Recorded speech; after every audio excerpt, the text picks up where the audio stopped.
Hello and hello and welcome everybody to rounds 3 and 4 of Race Rotax's U.S. Trophy West presented by XGale Motorsports. We're here in Tucson, Arizona at the Musselman Honda Circuit. My name's Alexander Searle. With me in the booth is Emery Lyda. Emery, we are expected to have a lot of great racing action here. We saw it in rounds 1 and 2 over in Phoenix. What could we expect this weekend? Yeah, Alex. I mean, this is a really, really nice track here at the Musselman Honda Circuit. Again, Tucson, Arizona. A little over 8 tenths in length is this track, and I mean, I am really excited to see the racing on this. It's a fast, flowing circuit. I think we've got a lot of good competition. The times have been fairly close all weekend when looking at the practice charts. As we're getting set to go into qualifying, I mean, I think this is a track that you can make a lot of passes on, but certainly, I mean, the action with as wide of a track and as fast of a track as this is, I think is sure to bring some good action here, Alex.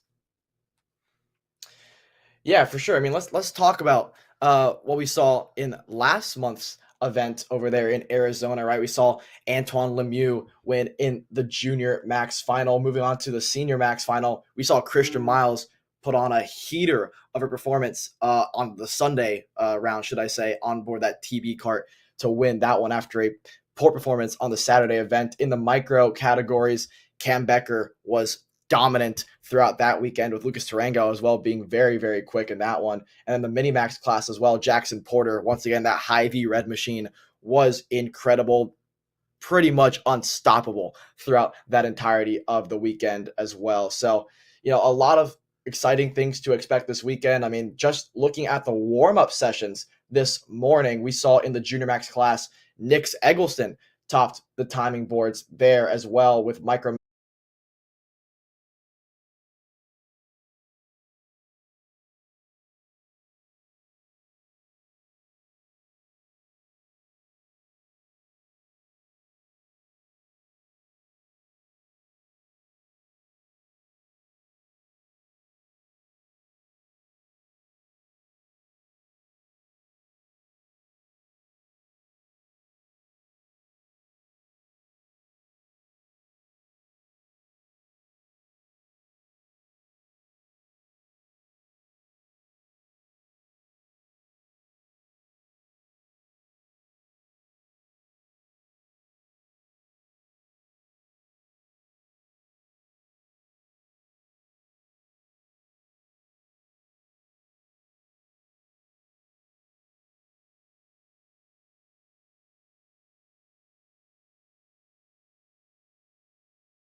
Mountainous regions around the track again.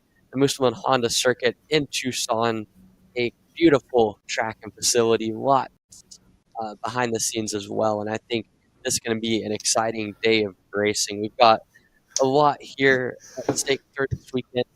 2 rounds coming up. We'll run the clockwise direction on today, counterclockwise tomorrow. So the track layout's going to change. We saw that in round 1, and it produced slightly different results there in Phoenix, with some drivers preferring the counterclockwise layout there and some people preferring the clockwise layout. And again, it does change some of the dynamic when it comes to how you race these circuits, because you're going to have slightly different setup, slightly different gearing, slightly different tire pressures based off of what tires get more load, whether it be right side to left side on the circuit. So I think it kind of creates a good challenge. And again, when in a place where you can't drop both races from championship weekend, it makes it to where you're able to continue, and you have to constantly be working to make your setup right for both layouts, Alex, and continue to kind of fine tune things to get a good championship campaign sorted out.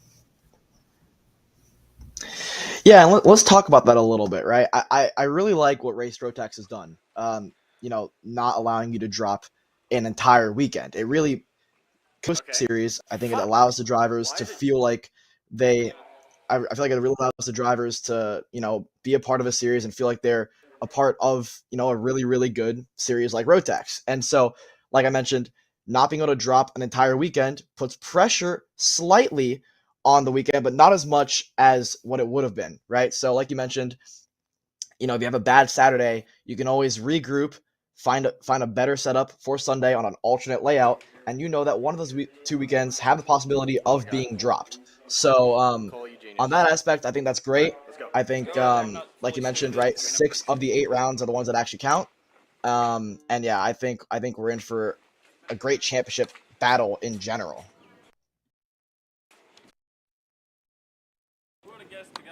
Yeah, absolutely. And I definitely think that it makes it to where you can continue to build off of the results from Phoenix. And again, the one championship drop, someone like Christian Miles, like we mentioned, in Phoenix had a rough Saturday. Sunday was really good.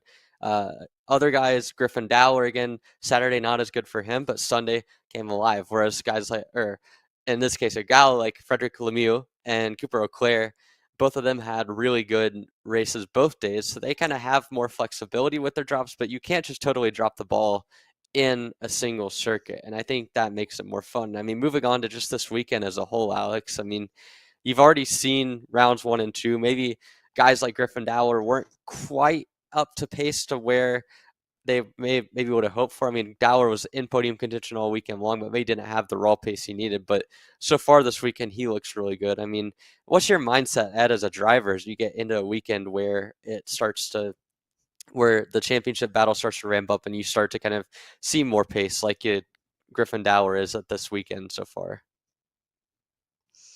Well, it depends, right? You mentioned it. If I'm a driver coming to this weekend who had a great rounds 1 and 2, the pressure's off slightly, right? There's 8 rounds, so there's still 2 more weekends after this. So you can't just sit back and relax. But if you're a driver who had maybe a poor first round, like a Christian Miles, and a great second round, one of those 2 weekends, very well likely with a driver of his caliber, that's your drop, right? One of your two. So now for the remaining 6 rounds, you have one left. So you need to be smart in how you drive, but aggressive, right? Because we're racing for a championship here. We're racing for a chance at racing in the U.S. Trophy Final, right? So this is a big ticket opportunity that we are racing for here as a championship collective. So the pressure's on. You need to be aggressive. We saw it there. We saw it in Arizona last month with how aggressive the likes of Auclair and Miles were going back and forth in that incredible final on Sunday. We saw Miles go at it a bit with Oliver Bedard on the Saturday race when he spun around and backed it into the wall. So again, your driving style. I've never been one to change my style and approach depending on the possibility of a certain outcome, because I think you should always go in there with the same intentions for every single race. But of course, when there is a championship on the line and there is a big ticket opportunity on the line, you're going to re-rack your brain slightly and maybe have a sideways approach to a race weekend. I think we're still too early in the championship to start thinking about championship results, and instead just attacking it one race at a time, because that's what matters. And at the end of the day, if you go into a race thinking, well, this can be my drop, more than likely it will end up being your drop. So I always like thinking this race is important. It matters towards my results. And then, come round 7 and 8, you can start thinking about, okay, what are my drops? Where do I need to be to go out there and get a ticket to the U.S. Trophy Final? Yeah, absolutely. And again, the U.S. Trophy final or the a grand final for Rotax is extremely important, and I think that it's too early to focus um, exactly on the championship specifics. But a guy like Cooper Auclair, who has experience from the U.S. Trophy final last year and was very present in the grand final as well. He's a guy that I think has an understanding of that pedigree, and he knows kind of where to start with. But for this weekend as a whole, when you're running two different layouts, they split the practices. I mean, you get the opportunity to kind of dial things in over the course of the weekend. And I don't know, me personally as a driver, Alex, like I'm very much from rounds 1 and 2, when I start seeing like the results come in, if I have any shot at a championship, I'm going to be going into it right away trying to analyze that. And maybe that's just me being over analytical, but I think that there's no way that at least a couple of the front guys aren't thinking about that possible US Trophy final ticket and trying to get their spot reserved there through consistent results over the course of the next couple weekends. Yeah, for sure. And my apologies there. I meant to say the grand finals. Obviously, you got the ticket from the U.S. Trophy final. That was in Newcastle. So yeah, to race in the grand final, big opportunity, like you mentioned. And yeah, of course, it always lingers on your mind, right? To be a part of such a prestigious race. But to me, it's still one of those things where you're still too early to start thinking about it. Obviously, if you're a driver who sits, top 3, top 5 in the championship, you're thinking about it. And if you're a driver sitting maybe outside the top 10, it's still on your mind because, well, you know that one of those 2 races from Arizona can be your drop. So as it stands, essentially everybody is still in play here for a chance at a ticket to the grand final. So um, it's all for grabs. I think we're in for a great, a couple of rounds of racing here at Musselman Honda Circuit. It's a very technical racetrack. Again, like I mentioned, long straights, draft's going to be important, but also aggression's going to be key here. It seems it's a circuit where it's difficult to pull away, but if you're quick, it is possible. We saw in the warmups this morning, most of the top times were within 1 to 2 tenths. So obviously, in a race situation, that'll be drastically shortened because of the impact that a draft has, that racing has, that making passes has. We saw it in Arizona, where the second you started making a pass over there at that circuit, a lot of the drivers began to pull away and make things happen. So ultimately, I think we're in for some good racing here, Emery, and hopefully we can get qualifying started very shortly. Yeah, on the schedule, we're about 3 minutes away from the start of qualifying. 10:10 local time. Again, it'll run about 10 minutes in distance, so it will be 10-minute blocks for the qualifying session. Again, around a track like this, that figures out to be about 9 or 10 laps based off of the in laps and the out laps. So definitely a lot to work with there.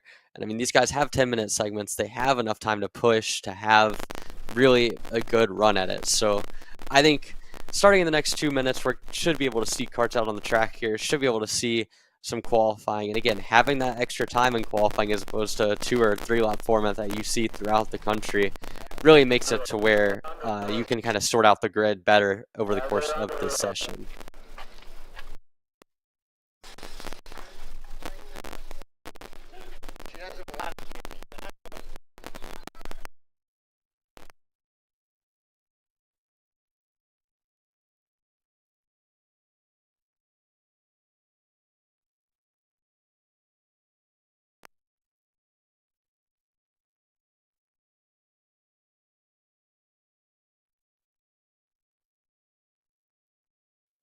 And so we get back here. We've got less than 2 minutes again to get ready for qualifying. So again, starting out with the Junior Max category, this is a category that had a lot of good racing in Phoenix. And we saw Nick Eggleston looked really good this morning.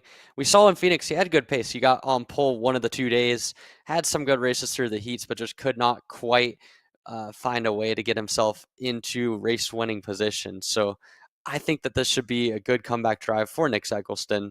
And as we get set to go for the last minute before qualifying, Alex, I mean, what are you looking towards as we get into these 10-minute sessions in terms of finding the right pace? How much do you think draft will play a part? And who do you ultimately think will have a good edge here as we get into junior?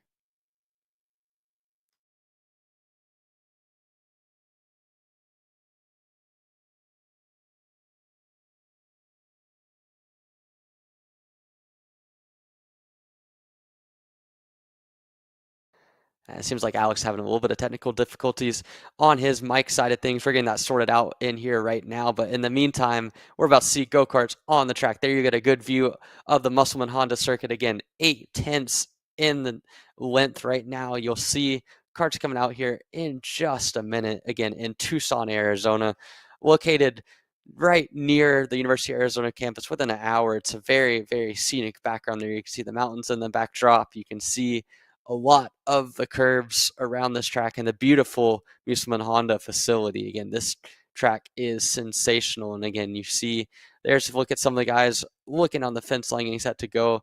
A nice viewing area there as well. This paddock is very spacious compared to what you would, or compared to some of the other paddocks around the country. So again, an awesome circuit here in Tucson. I think we're going to see some awesome racing later on as, again, they start to get set up for qualifying and we start to get going. We have karts on the track here. Here is the junior category in an MPG Motorsport kart already spinning around there, and that is not ideal in the slightest to start out this qualifying session. So that's the 219. Believe on the MPG Motorsports might be Cadence Presley. Cadence Presley indeed is the one that just spun around. So Presley, unfortunately for not able to get a good start to their qualifying, but already you can see the challenges of this track. There's a look at some of the swooping sections through the S's there. Off to the backside of the track, there's a sweeper area over around here. A long sweeping section. It's going to be flat out in most categories that you're going to see. And now down the long straightaway into a heavy braking zone here that essentially forms as the S's. And you come around here, a quick bend and across the start finish line down the main straight again, and you can go ahead and see all the action. There's the rest of the pack coming around. You can see a look at round number 1 winner Antoine Lemieux leading the pack there as well aboard the REM machine. So again, I mean, these guys all are gonna have to sort themselves out. They've got a lot of time to work with here in qualifying. Again, 10 minutes the distance, but this is gonna be something to watch for sure as they're all packed up. They've got a good draft coming along, and I think we're going to see what should be an interesting session with all of these karts that have been close together through warm-up and through the practice sessions starting to put their laps together again. With the amount of straights on this circuit, it makes sense to try to get a good draft. You can see them trying to play the game, trying to wait up. A couple of the J3 comp karts there getting through, not wanting to wait. So Alex, I mean, there's some gamesmanship being played here as we get set to go for the early parts of qualifying.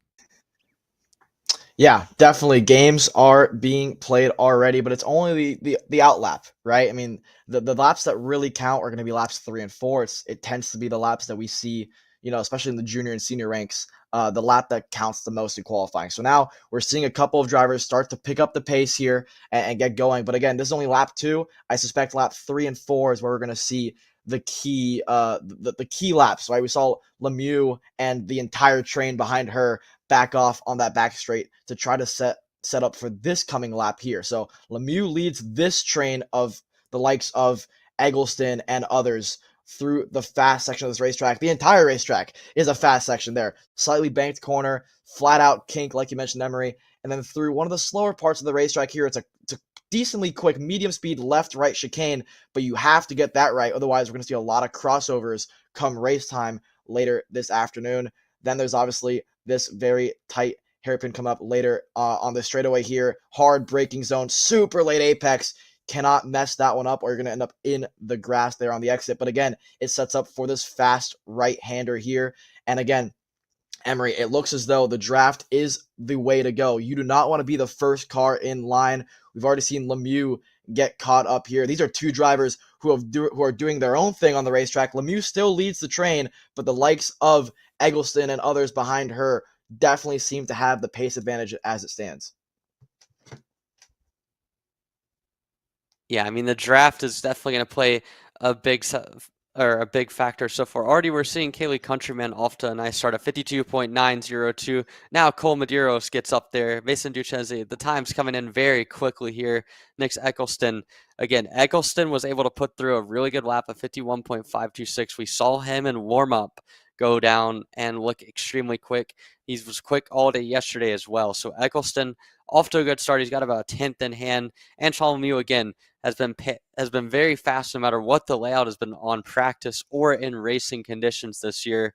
And he's off to a good start, only a 10th behind what Eggleston has done. Kyle Drysdale as well is close.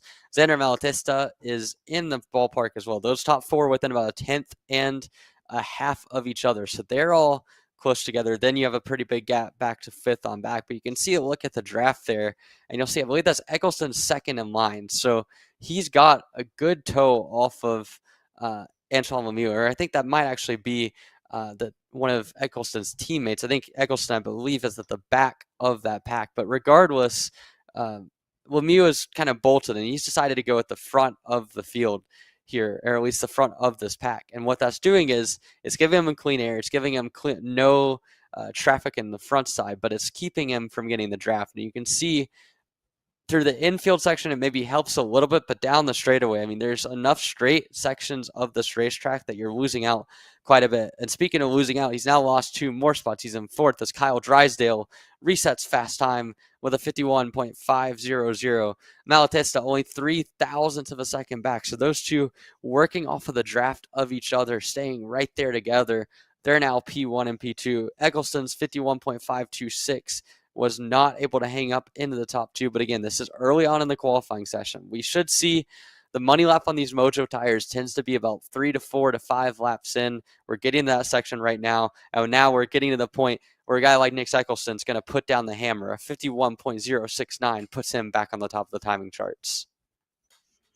Yeah, we're getting a good look here at Antoine Lemieux, Drysdale, Malatesta, and others. Like you mentioned, Eggleston to the top by over 1/10 of a second.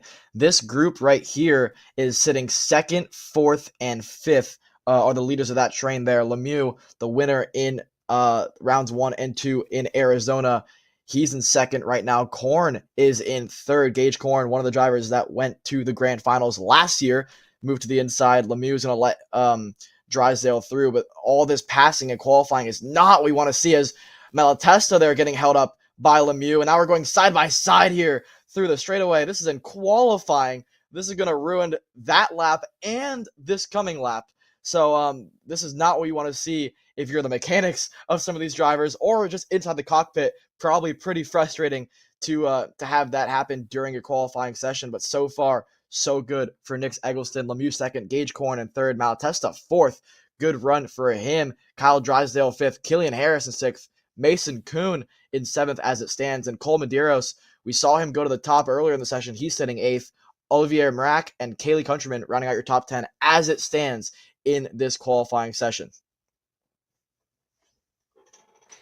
Yeah, I mean, we're seeing a lot going on there. You saw Antoine Lemieux drop a wheel there out of the hairpin corner. And again, that is going to cost him a good bit of time on that lap. So Eccleston's 51.069 might be good enough to hold up. I mean, we've seen, like I mentioned earlier, the laps 4 and 5 is usually when you kind of get your money lap here on the Mojos. You see a lot of quick times. I already saw a couple guys peel into the pits there at the end of that last lap. So I think the drivers know this is the time to shine. This is the time to put the lap together.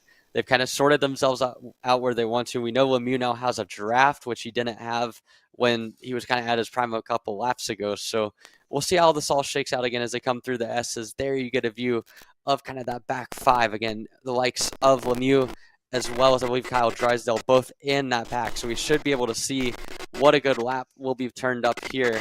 As you can see, Lemieux coming out of that chicane bend with 3 other karts in tow coming to the line. We'll have another couple laps to go. But again, only a 51.480 that last time through. So a lot of work to do if they want to be able to beat Nick Eccleston's time.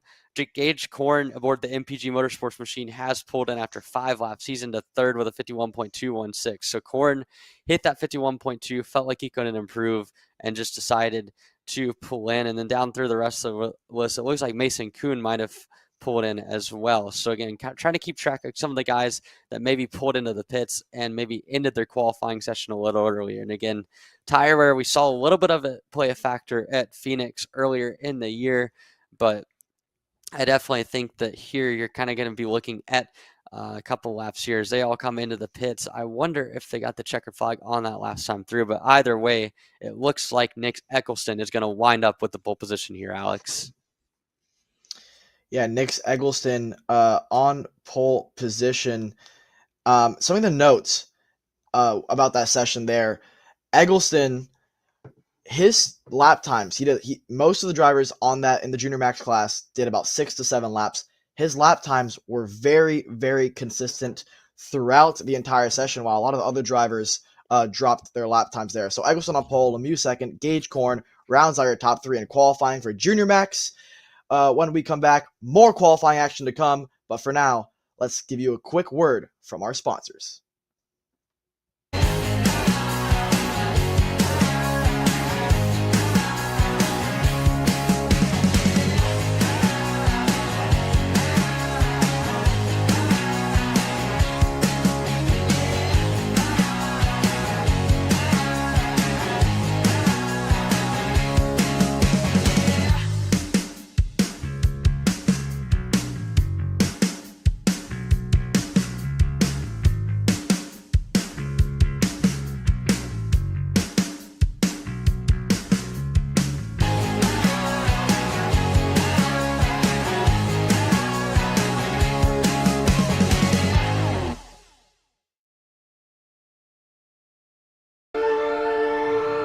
Here at MPG Motorsports, our main goal is to provide the best pathway into professional motorsports for our entire team, drivers and mechanics alike.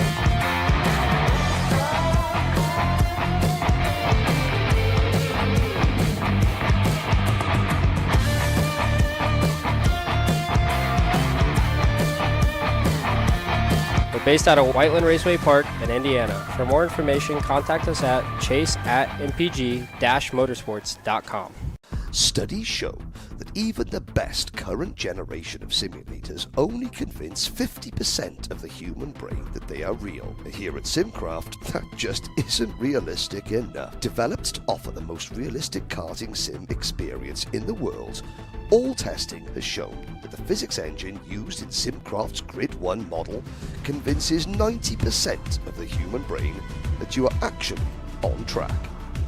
Now that is the real deal.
With The Utah Micro Sonoda, Max Durango, Quali. and others.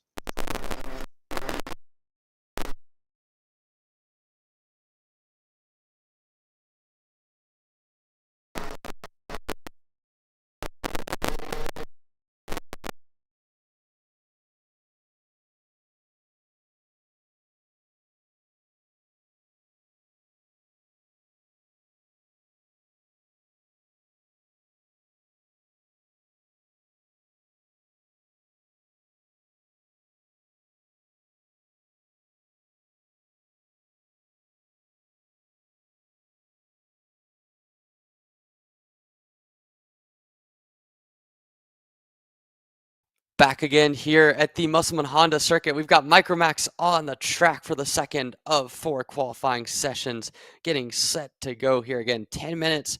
The time slot, I believe, is 8 minutes total in qualifying length if the last session is any indication. So we're getting set to go for, again, another good qualifying, working out their first laps here. Again, Micromax category. We saw a good race last time out. Between a number of good competitors. Lucas Tarango had a really good race in that first round. He was one to watch as well. So I think that this is going to be good as Paxton Romero goes to P1 off the block with a 57.936 on his first lap. So again, these guys just getting used to it. The Micromax category, it takes a little bit longer for the tires to come in, but these guys are all going to be certainly putting their best efforts here in qualifying. And unlike in Junior Max, it's a lot less draft dependent, a lot more spread out. You still see a pack of 3 there towards the back end of the field. the likes of, I believe that was Connor Lipka and Yutaka Sonoda going through there in the backside. But there you can see the fastest kart from week 1. It was Lucas Tarango up in the front of the field. He resets fast time of 56.911 here, Alex.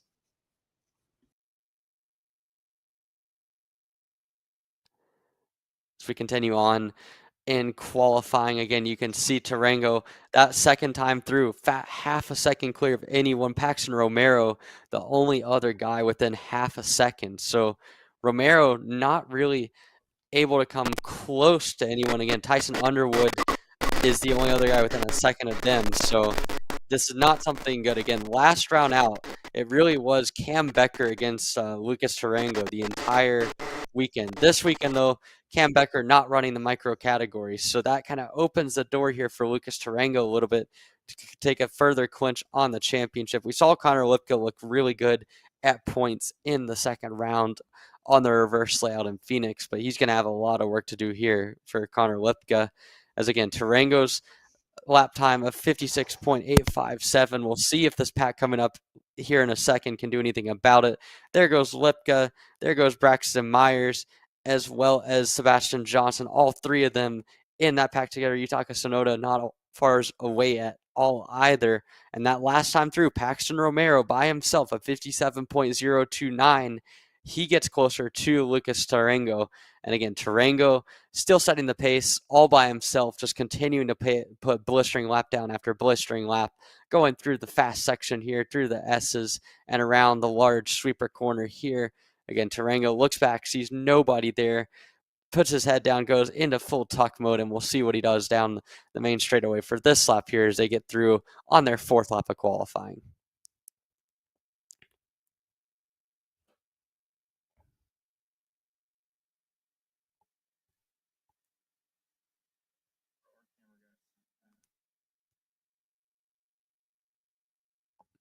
And again, Tarango continuing to put the hammer down. We've seen him pace the field at 56.624. Paxton Romero again at 56.89. He's not too far away. In race pace with the draft, he could probably keep up. But because they're separated on track by a good bit, it's impossible for Tarango or for Romero to be able to make up that time on Tarango, who just continues to put down lap after lap after lap. And so we can see now, again, I believe that is Paxton Romero coming through the final set of corners here through the sweeper. You can see down the main straight. No, that's not Romero. That's Tyson Underwood. Sorry about that. Tyson Underwood down the straightaway into the hairpin. Again, this track is so fast. Even the hairpins are flowing and wide. So it's a unique track layout, one that you won't see very often on the national circuit. And a guy like Lucas Tarango continues to take a great liking to this track with a 56.432 resets fast time. The draft of Myers, Sonoda, Underwood, and Johnson all close, but they've got about a second to make up to Lucas Tarango. So that mid pack from about 3rd to 7th, all close right there together. But Lucas Tarango just in a different zip code. He might as well be racing at Phoenix at this point compared to the rest of the field.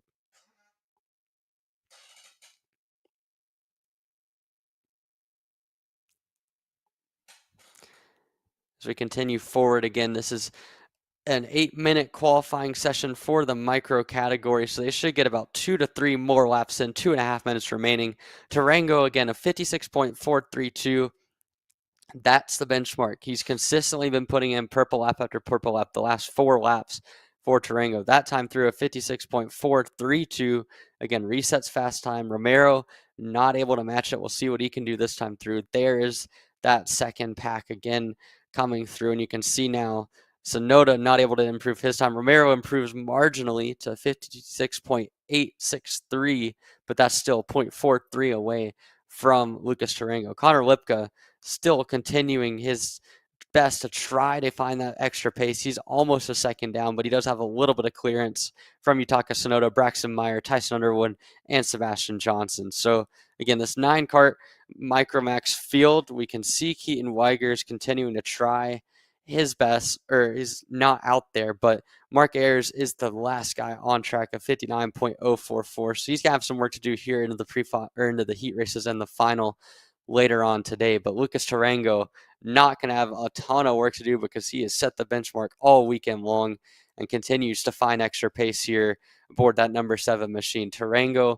was so fast in the opener. He's been so fast all weekend long, and he's going to continue to try to set the pace here in the micro category. Again, 2 of the 4 qualifying sessions that we're working on here so far, Tarango's looked really good in micro. We saw Nick Eccleston earlier look really good in the senior or in the junior side of things. The Scottsdale native for Nick Eccleston, who did go to the Rotax Grand Finals last year. So that'll be the goal for Lucas Tarango, much like Lucas Palacio on his great year last year, where he was able to get the on-track victory at the Rotax Grand Finals. So from here, it's possible Tarango setting himself up very nicely in the Micromax category. He continues to be rolling here, as I believe they should be coming up here in the next minute or so to get the checkered flag. Tarango continues to be within about a 10th of his personal best. That last time through, saw Paxton Romero get within 3.5 tenths, but still not quite enough. He's going to have to find a lot as he gets into qualifying. So again, Lucas Tarango continuing to set the pace of 56.491 on the last time through, about half a tenth down as they've gotten the checkered flag now. So this is the final lap for a lot of these guys. I believe they've just received the checker. Not entirely sure on that, as you can see them all come through the back hairpin down through the sweeping section. This will be their final time of the session.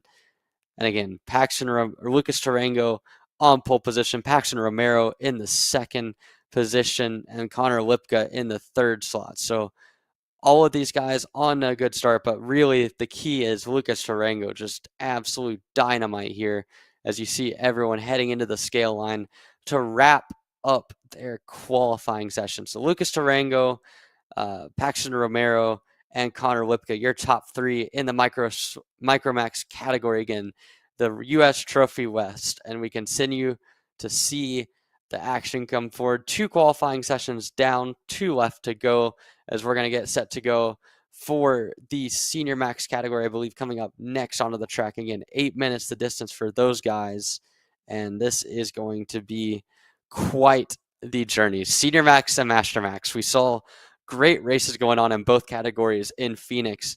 Again, Senior Max Day 1, Frederick Lemieux was able to walk away with an incredible win, really dominant display. And then round 2 saw Christian Miles come away with a good win against Cooper Auclair and the rest of your Senior Max field. So that's coming up next. Again, in warm-up, we saw Macy Williams go purple with a 50.070.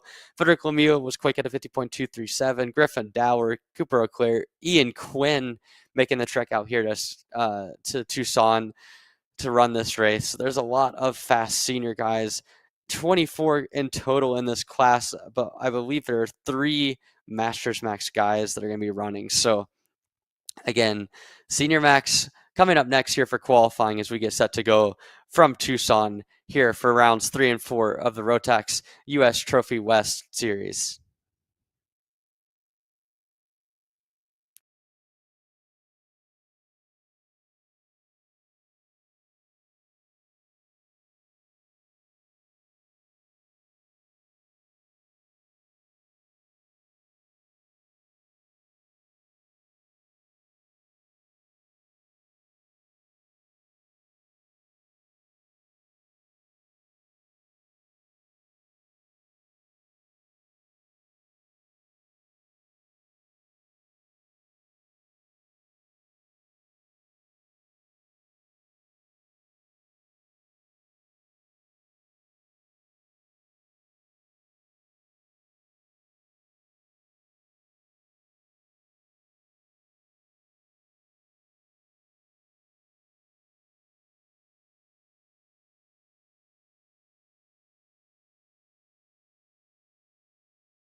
All right, back again here for senior max qualifying.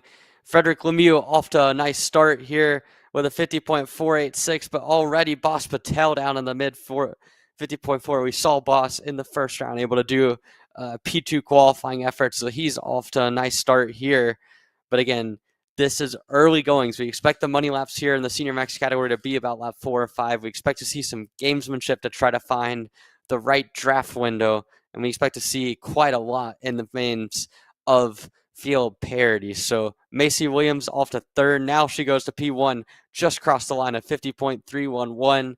Frederick Lemieux into the third slot. Now Cooper Auclair resets fast time at 50.216. And the veteran, the 321 J3 Comp Kart machine, puts himself at the front of the field here, Alex.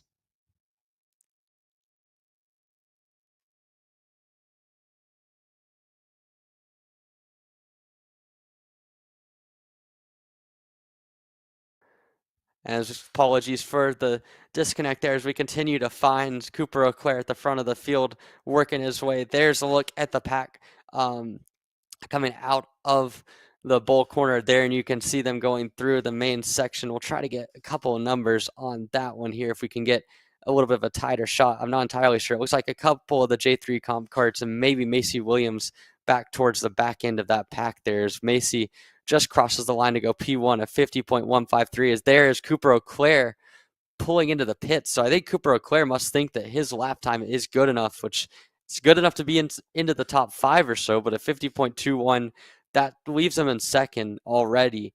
And I don't know. I think this might be a ploy to maybe save some tires, not needing the track position with how easy it seems to be to overtake around this place, but a risky play for Auclair. If a lot of guys pick up speed here on laps 4 and 5, it might make his time look a lot more pedestrian. He's only got about a 10th or 2 back to the chasing pack from about 4th on back here. And you can see Macy Williams, again, continuing to set the fastest lap. I believe that is Frederick Lemieux working her way around the corner there. Spencer Smith is the one in tow. Those two working together here. Lemieux's going to dip off into the pit, so she doesn't think she can improve her lap. Spencer Smith going to continue his lap here. Comes across the line. We'll see what he can do here. Coming to the line. Stays in 8th position. So no one really improving. Cooper Auclair's decision to pull into the pits on lap number 4 looks like it might be a smart decision to save tires and keep himself up in the front of the field. So a good run for Cooper Auclair, but it's still Macy Williams topping the chart with a 50.153. Auclair about 600s back. Bradley Blitz has been about a 10th back, and then you got a 10th back, another 10th back to the midfield, and the likes of Gio Santora, as well as Griffin Dowler, Bailey Murphy, and the rest of your 21 kart senior max field. In the master side of things, all close together, but Clayton Kessler right now goes purple with a 51.164 ahead of Christopher Mann and Billy Cleveland, all within a 10th of a second, and all running on separate parts of the track here.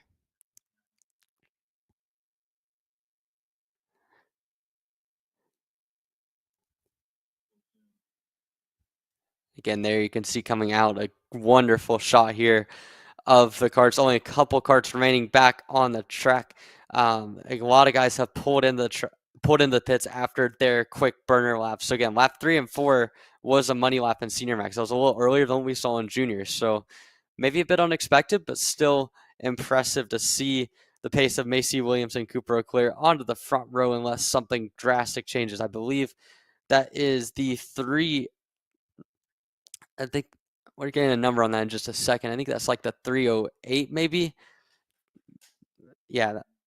So it looks like a couple guys still trying to get their last laps in, as now you can see them pulling off into the pits. Again, 5 minutes and 50 seconds in the session. There is more time to possibly pull out if they have any more tire left, but it looks like only one kart right now is still circulating around the racetrack. So this is really the last chance to try to get some kind of pace out of that kart again, and we'll see who that is in just a second. I believe that is Johan. Yeah, it's Jovan Dillon is on the track, and he is currently in the 20th position, 23rd overall. He's in at 51.294, only a second off. So the front to the back of the field separated by only a second here, which around a track this long is pretty impressive. So Dylan going to try to find that last bit of pace, but right now he's got to try something because it just is not working for him. But we'll see if the last lap or so is going to work. He's going to pull off in the pits, and that will wrap up your Senior Max qualifying session. So Macy Williams backs up the warm-up pace, puts it on pole position. She gets herself onto the front row for the heat races, and a perfect start to her weekend. Had a Cooper Auclair, Bradley Blitz, Gio Santora, and the rest of your Senior Max field. Griffin Dowler winds up in 5th, Bailey Murphy 6th, Boss Patel 7th, Spencer Smith 8th, only 9th for Frederick Lemieux, Landon Billy in 10th, and then you go down through the rest of the field. Ian Quinn down in 11th, and the rest of the top 20 is Savannah Callis in the 12th spot. Then you got Julian Swanson 13th, Oliver Bedard in the 14th spot, Jeremy Cooper 15th, Charlotte Trainer 16th, Carson Bauer 17th, Carson Mallett in the 18th spot, Joel Lewis in the 19th position, and the very first of your Masters drivers, Clayton Kessler, puts it on pole in his category, 20th overall for the Master Max driver. So that's it for Senior Max. One more category on the dock. It's Mini Max. We'll be back to cover Mini Max qualifying coming up next.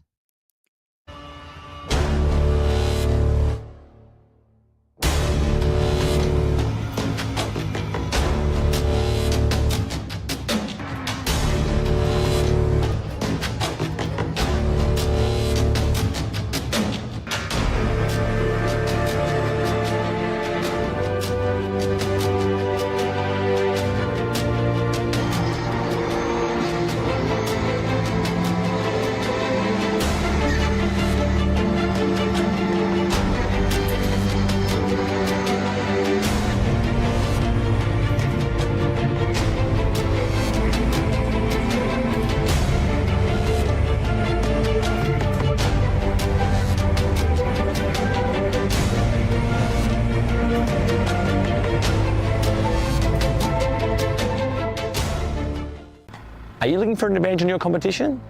Well, Kart Class has done the hard work for you. We've travelled to your racetracks to give you the inside knowledge. So what does Kart Class offer? We've got drone footage that captures the racing lines, visual markers for your braking points, acceleration zones, and the best overtake opportunities on your racetrack, pedal cam to show you where to brake and when to accelerate, and 360-degree footage to make sure you don't miss any parts on the racetrack. We've covered 13 racetracks in the United States, and Australia, you're up next. So visit kartclass.com to get your track information.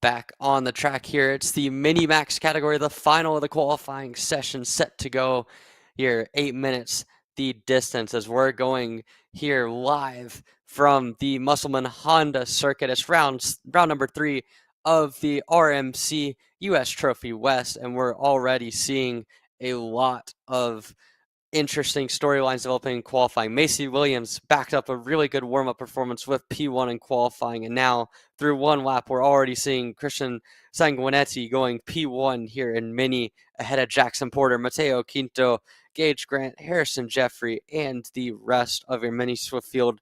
8 karts in total for this weekend, a solid turnout, and it looks so far from what we've seen in practice like it's maybe going to be a little bit more parity in the field as Jackson Porter dominated race number 1 in Phoenix, and he continues to be inside the top 3 throughout the weekend. And I think so far it's a good start for him. He goes half a second clear. So he'll want it to be less parity. But Christian Sanguinetti so far sticking with him about 2/10 off. And then you got Harrison Jeffrey, Gage Grant, and Mateo Quinto right there in tow, 3rd, 4th, and 5th, looking to find a little bit more pace in their qualifying efforts.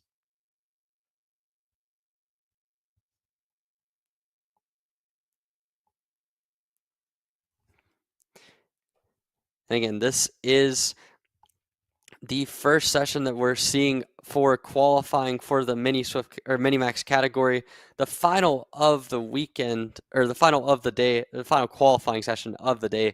Let me be more clear on that one. So again, this is Jackson Porter.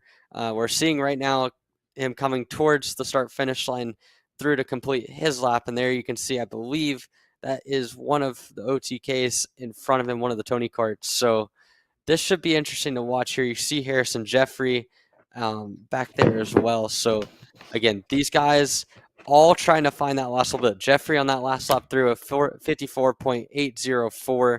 Now you're seeing Mateo Quinto, on the screen now, the 134 machine. Harrison Jeffrey right there in tow on the Praga behind him as well. So that last lap through, Jeffrey probably wasn't close enough to get a tow, but if he gets a good run here over the next lap or two, he might set himself up in prime position down these two straightaways to have a good draft and continue to make inroads on what Jackson Porter's been able to do.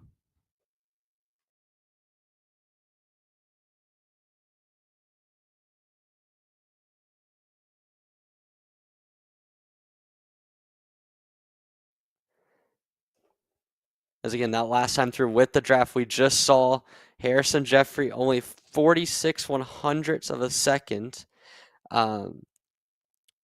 Only 46 100ths of a second, or 46 1,000ths of a second, 4 100ths of a second off of the pole position. So he continues to get closer to what Jackson Porter was able to do on lap number 3. Porter not able to improve on his last time through. So if Jeffrey can get the perfect draft here, it might be enough. Mateo Quinto's got to find a little bit more pace on his end for it to be fully useful. But Jeffrey, again, we saw in round 1, the raw pace is there on the Praga machine. If he can just get that last little bit, that last kick of draft, it might be enough as he comes through the sweepers. It's been a better lap for Quinto by the looks of it. So we'll see as they come to the start finish line what the lap time is going to be. Mateo Quinto crosses the line, does not improve. Harrison Jeffrey, a 55.6. So he caught up to Quinto and just got stuck in his tire tracks there. So unfortunate for him, not able to find enough. Behind him, though, Christian Sanguinetti has found some extra pace at 54.822. That's pretty close. Gage Grant is just behind this group that we have on camera. If we can try to pick them up here, you can see Grant is in the 4th position. So Gage Grant doing solid job so far this weekend. He's got a few more tenths to do as we see now him in that blacked out kart behind the two of Mateo Quinto and Harrison Jeffrey. So both of those karts leading in there. You can see the guy in the 4th position, Gage Grant, continuing to try to catch up to them. If he can just get a little bit of a draft from the pace of Quinto, it might be enough. As there you can see Harrison Jeffrey getting his way around Mateo Quinto, and there is Gage Grant. He'll have one lap, I think, to try to catch Quinto and get a good draft. We'll see if it can happen. He's not too far away. That last time through a 54.9 for him. So that's good. But in the meantime, Jackson Porter just crossed the line and just reset fast lap of the session of 54.652. Only 8 100ths ahead of Harrison Jeffrey, but this is a little bit more breathing room for Jackson Porter as he continues to crank out the laps all by himself as we continue to focus on Gage Grant trying to pursue Mateo Quinto. That last time through, he was over a second quicker. If he can do that again this lap, he will be right on Quinto coming through the final couple corners and get a good draft coming down that main straightaway. So now you can see Gage Grant is coming into a 3-kart pack here. It's becoming a 3-kart pack as you can see Gage Grant continuing to try to hustle that blacked out number 1 with 15 machine down the main straight again. This time through, it's a 54.884 for Grant within 0.2 of a second of Jackson Porter. So again, Grant, I think he just needs that one lap with a draft here if he wants to get on pole. If he can get himself up to Quinto, it might be enough. I'm not sure if he's going to get held up. He has to time this kind of right because Quinto has struggled for pace. But I mean, this is the exact situation you want. You want a rabbit to chase. You want someone that's maybe a little bit slower than you, in this case 3 to 4 tenths of Mateo Quinto, to try to set a little bit of a draft for you coming down the 2 main straightaways. So here we go again. We'll see how close they are this time through. Gage Grant about 6 kart lengths off of Mateo Quinto, and if he can get just a little bit closer, he'll be close enough to draft. Not quite. He overdrives the last corner or the last braking zone just a little bit onto the main straightaway. That will not have helped him at all. We'll see if it's close enough for Gage Grant here as we're waiting to see what the time updates to. A 54.998 for Grant keeps him in 4th. Christian Sanguinetti pulled off early in a 54.836, so he will not improve on his time, which means that barring a last-minute comeback by either Quinto or Gage Grant, it's going to be Jackson Porter on pole and Harrison Jeffrey on the front row. Jeffrey not quite as quick without the rabbit to chase in Mateo Quinto. When he's gone by himself, he's doing low 55s, high 54s. So again, Jeffrey with a draft looks really good. Without a draft, not quite as quick. As there you can see the high V machine is inevitable. You can see Gage Grant pulling in, and just in the background, Jackson Porter pulling in as well. Porter with another sensational run to the pole position in Minimax, which wraps up qualifying here for day number 1 in Tucson at the Rotax U.S. Trophy West, the RMC round number 3 here again.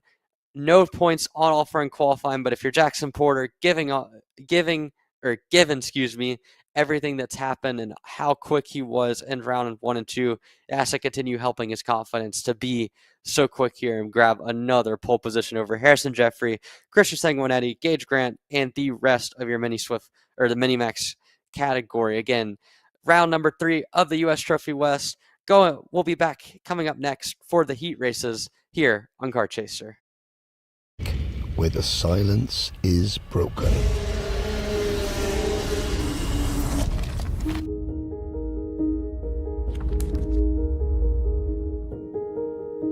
"394 drivers, 60 nations, united in their goal to be the best, the very best." This is the most equal race in the whole world. I will win. There's no opportunity. No one has ever won junior, senior and DD2 before, and that's what we're aiming for this week. 1 week where every second counts.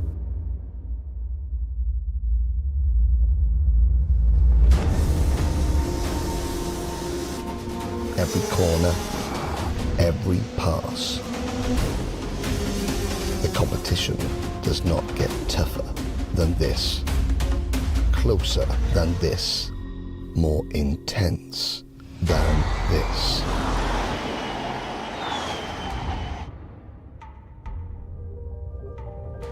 "7 days full of pride, passion, your nation, your roots.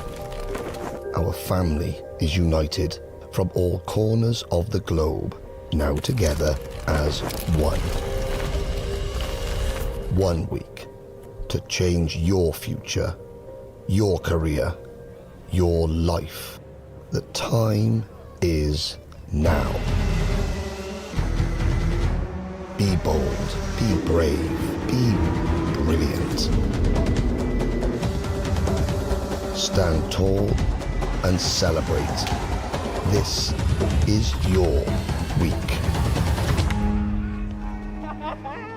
And when all is said and done, and the silence returns, 12 months of hard work is about this week. 1 week.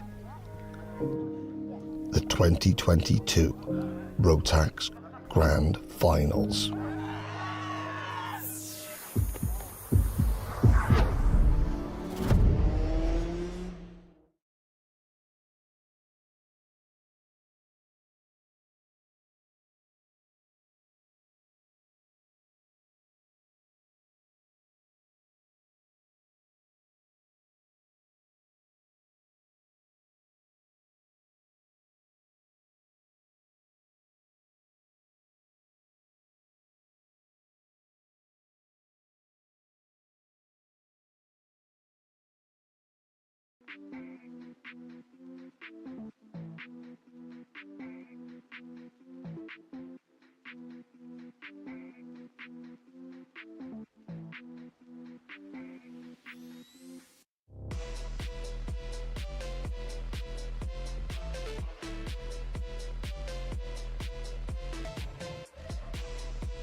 Welcome back, everybody, to Race Road Texas Trophy West, presented by XGAL Motorsports. My name is Alexander Searle. With me here is Emery Lida. Emery, we're getting ready for our first round of heat racing, starting with the Junior Max class. It's Nick Eggleston on pole position. Alongside him is Antoine Lemieux, last month's race winner in both rounds of the Junior Max class. Gage Corn in third, Kyle Drysdale in fourth. Xander Malatesta had a great opening couple of rounds in Arizona. He rolls off fifth here in the first heat. Then it's Cole Medeiros, Killian Harris, Olivier Marac, Jack Speth, and Mason Duchesne rounding out your top 10 in the Junior Max class, Emery. Yeah, absolutely, Alex. And how about through the rest of the field? Mason Kuhn, Kaylee Countryman, and Cadence Presley rounding out your 13 Kart Junior Max field. Again, this is where the points start to get paid here into the heat races now.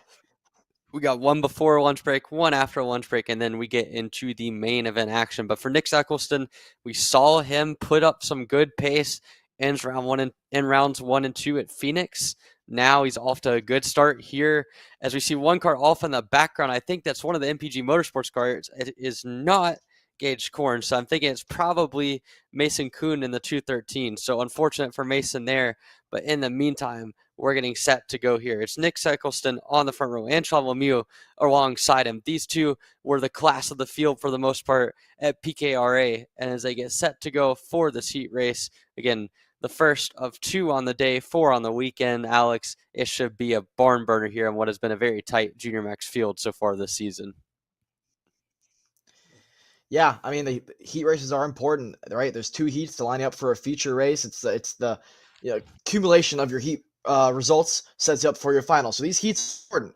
But we have seen the likes of, a Christian Miles have a bad heat in the rounds 1 in Arizona and make a comeback drive on Saturday before spinning round in the feature race inside the top 3. So it is possible, but it's not, ideal. So you want to play it smart here. We're going to see for sure aggressive racing like we always do here, especially in the Junior Max class. But I suspect these drivers to play it smart, right? They've learned from what happened in Arizona with, what it's like when you start battling and letting the likes of Antoine Lemieux get out front and pull away. So I think now with Eggleston out front here, Lemieux in second, we have, Corn, Drysdale, Malatesta, all these drivers looking to, have a bid at that grand finals ticket later this year. It all starts here in Tucson, Arizona. Green flag in the air. Good start for Eggleston on the inside. Good start for the entire inside row. Gage Corn at P2. Lemieux is going to try to hold on to P3, and he does. Malatesta in fourth. Drysdale down a spot. Thought about a move there. Was the MPG driver of Gage Corn going to have to hold station through turns 3 and 4? That's a little bit early to go defensive there for Eggleston, but it's the opening lap, so you have to there. Corn all over the rear bumper there. Got underneath him slightly there, but Corn still in second. This is going to bring Lemieux back into play. The more that Eggleston has to defend on this opening lap with the pressure that the MPG driver is putting on them. Lemieux now back in sight in the camera frame here in third. Malatesta in fourth. It's a 4-car breakaway out front with the likes of Drysdale and Medeiros behind them. Yeah, absolutely. A good start here for Gage Corn and the rest of your Junior Max field. Again, Nick Eggleston looked defensive early on in the lap, and I think that maybe agitated Gage Corn just a little bit early on, but now you can see them all kind of pack back together. We've seen Eggleston all weekend long have the pace to pull away from people. Will we see that when it comes to actual racing now? Is Corn able to get a good entry to the corner. Loses a bit on exit. Looks like he maybe dropped a half a wheel there, so not ideal for Gage corners. They come up through of the sweeping sections now. This is the fast part of the racetrack. You're not going to gain a lot from the draft, but having someone to follow, understanding where their turn-in points are, that can help you when it comes to maximizing the lines as they all file down the back straightaway here, coming out of the sweeper. And you can see just how tightly packed this field is. Oh, down the inside there. Whoa. I think that is Antoine. That looks to be Antoine Lemieux. They're getting back to the third position as they have now. No, that was Olivier. Lemieux. That was Olivier Marac. Olivier Marac there, Yeah, Marac putting the bumper to Killian Harris. This is a good squabble here for this fifth on back. That's Marac, then Harris. Kyle Drysdale had a shocker of a start there down in seventh. He was up to fourth, then back to seventh again. Now he's making his way back up through the field. How about Mason Kuhn there in eighth? So it wasn't Mason Kuhn actually who was off the racetrack in the warm-up lap. Yeah, it was Cadence Presley. So Mason Kuhn now up in the eighth spot. I believe he started 12th. So what a start there for the MPG Motorsports driver there. The MPG guys looking strong so far. Korn in second and Kuhn there in eighth. So far, so good for those drivers. Back up front, there's Xander Malatesta all over the rear bumper of Antoine Lemieux, who doesn't seem to have the pace that we would have expected from him, like what we saw from him in Arizona just a month ago. Whoa, late lunge. Mason Kuhn to the inside. He's through on Kyle Drysdale. He's going to move himself up into, I believe, seventh there. Yeah, good move there for Kuhn. And again, the MPG Motorsports boys on the move early in the race, except for Cadence Presley had to retire before the start of the race. But Mason Kuhn, as well as Gage Korn, both having great starts to this. So whatever they've done under that tent, they have found some extra pace in the early going of this heat race. Again, the heats are decently long, so this is going to be something to monitor here. Maybe the tire wear comes into play later on over the course of the race, or if not the tire wear, certainly the tire fall off from tire pressures being too high. But the MPG guys looking good as we see Nick Eccleston trying to make a move there down the main straightaway again. Excuse me, that is Gage Korn on Nick Eccleston trying to make a move. My bad on that one. But certainly Nick Eccleston has the comfortable lead, but he's not pulling away from Korn, who continues to just consistently put in 51 threes, 51 fours, and he is right there on the back bumper of Eccleston as they pulled about a second gap back to Antoine Lemieux in the third position, Alex. Yeah, this is impressive. But from these two drivers here, Eccleston and Gage Korn, they're setting the blueprint for what it's like to win around Musselman Honda circuit here. If you can have you and your buddy working together on a very fast racetrack, you can pull away. And we're seeing it here in the Junior Max class because Lemieux, Malatesta, and now Olivier Marac are going at it there for the battle for third, fourth, and fifth. It's letting the top two pull away. And again, if I'm the senior class, the mini or the micro max class as well, I'm looking at this and I'm saying this is the goal every single race. Find somebody to pair up with and try to pull away as best as possible here. Now that Lemieux and Malatesta have, slot back in line here, they're going to try to work together, but looking at the lap times last time by, still your leaders consistently 0.3 of a second faster than anybody else on the field as it stands in the moment. How about Olivier Marac there in sight, closing the gap to the likes of Lemieux and Malatesta? So right now it is a 2-car breakaway up front, followed by a 3-car battle for third, fourth, and fifth, and then it is a squabble of go-karts behind with Killian Harris, Kyle Drysdale not making the headway we thought he would make in this one in seventh. Cole Medeiros up in eighth. Mason Kuhn now from seventh down to ninth over the course of a lap and a half. Yeah, not ideal for Mason Kuhn as he's kind of fallen just a little bit, but at the front of the field. I mean, it seems like Gage Korn is completely content to just work with Nick Eccleston. And like you mentioned, Alex, the pace of that chasing pack. Lemieux leading, we saw in Phoenix, looked really good as now. Whoa, that's a 2-for-1 attempt there. What a move that was. And there you can see Olivier Marac able to go from fifth to third. And the guy that loses out on that is in the flip side, Antoine Lemieux, who goes from third to fifth. Malatesta looks like he was only going to lose one spot, ends up net even because they all are able to file through on Lemieux. What a aggressive move that was from Marac, who continues to charge his way up through the field here. He now leads a pack of 5, a solid 2 seconds back from Gage Korn, but still trying his best to get up there in the closing laps here, Alex. Yeah, now look at Antoine Lemieux under fire from Kyle Drysdale inside. Drysdale through on Lemieux in turn one. I mentioned a lap ago that he wasn't making the headway we thought he'd make. Well, from 7th to 5th in about a lap and a half here, Kyle Drysdale's on the move and has his sights set now on Xander Malatesta, and he's looking good too here, already pulling away from Antoine Lemieux, who must have missed a setup or something, because the pace that he showed in warm-up and qualifying and the pace that he showed last month in Arizona there, it's very curious to see where the pace has gone here in this opening heat. But Drysdale all over the rear bumper. Malatesta actually got his cart a little loose there, and it compromised his exit, so now he's going to have to go defensive on Lemieux here through the final couple of corners here at Musselman Honda Circuit. But Drysdale, good run through the chicane now. Down the front straightaway, look for a move here to the inside, potentially coming. Drysdale, not going to happen, going to hold station behind Malatesta. Maybe he's thinking he can do what Olivier Mrac did and do a 2-for-1 in turn 5 here. Through turns 3 now, Drysdale going to hold station behind Malatesta now. Down the back straightaway, I expect a move here from Drysdale. There it goes. Inside, he's through. What a late lunge there. Kyle Drysdale through to 4th. He started 8th, now to 4th. Defensive now from Malatesta. All over the rear bumper is Malatesta on Drysdale. This is going to give Olivier Mrac a bit of breathing room here as we get to the closing stages of this heat race, Emery. Yeah, fortune favors the Cinders, and in this case for Olivier Mrac, he was able to put himself in a really good spot by making that double dive bomb, creating the chaos behind him, and now Kyle Drysdale, with the extra pace that he seems to have, has picked his way up to 4th. Xavier Malatesta is not losing him. He's going to go to the inside here, back for 4th position here. Malatesta up to that 4th spot there, and he's going to have to go defensive here into the right-hander. So, I mean, this battle from 4th on back is raging on, but the top two continue to work together. 3rd continues to get a little bit further out in the distance as we have a battle for the lead up at the front, I believe. I just saw out the corner of my eye there, I believe that's Gage Corn going to P1, possibly, as they were battling up at the front.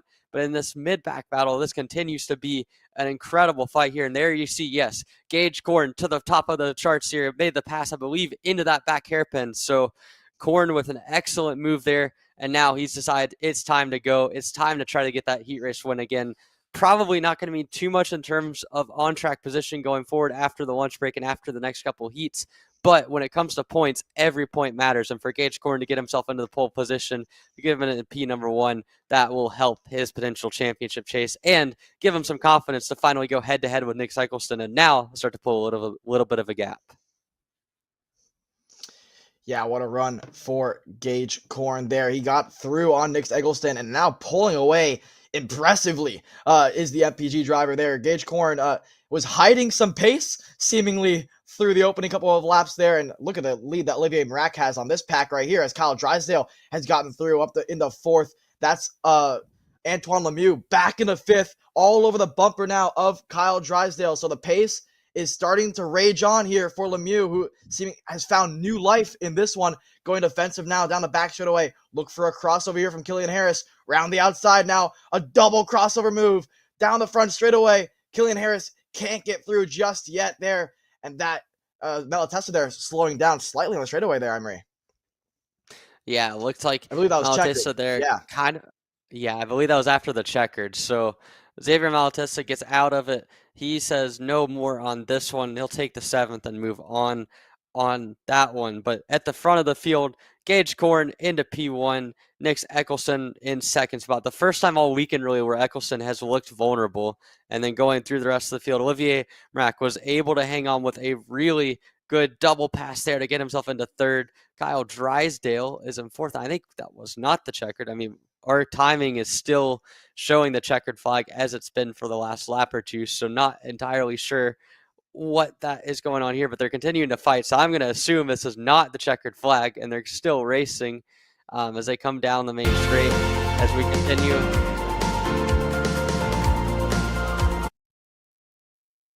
And we continue on, and you can see now, again, there is Kyle Drysdale. Looks like he's got a bit of an edge here.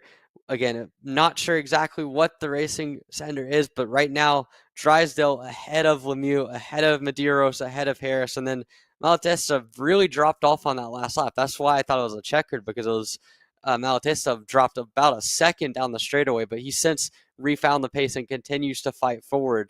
as now they come down, and we'll see now. Yes, this was the checkered. So after everything, I don't know if it was fighting after the checkered or what, but we got an extra lap there. Gage Korn with the win, Nick Eccleston in the second, Olivier Mrak, Kyle Drysdale in fourth, and Antoine Lemieux in the fifth spot. We'll try to get some more updated timing and more lap counts. It's supposed to be 10 laps of distance for these heat races in the two full-size categories and 8 laps of distance in mini and micro.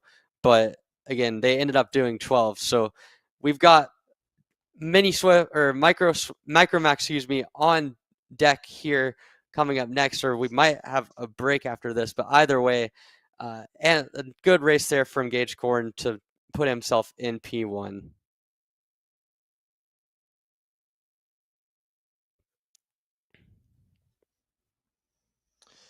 Yeah, I mean a good race there for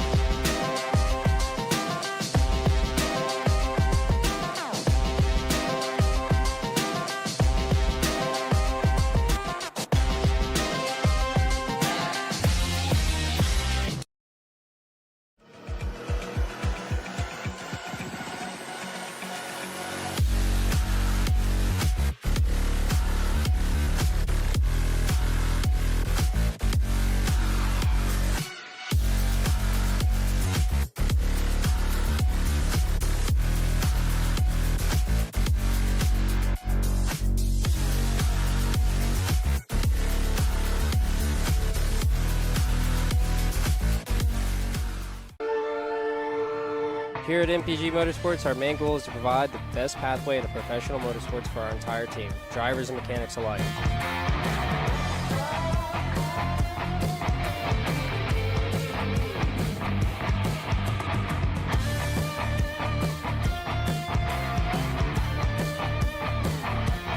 We're based out of Whiteland Raceway Park in Indiana. For more information, contact us at chase@mpg-motorsports.com.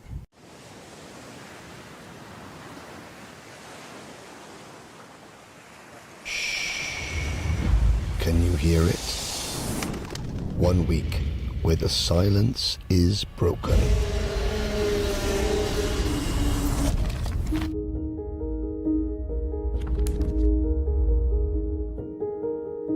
"394 drivers, 60 nations, united in their goal to be the best, the very best." This is the most equal race in the whole world. I will win. There's no opportunity.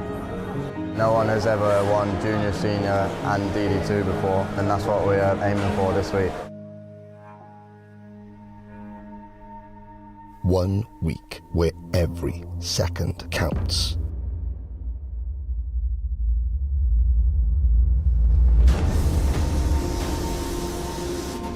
Every corner, every pass. The competition does not get tougher than this, closer than this, more intense than this.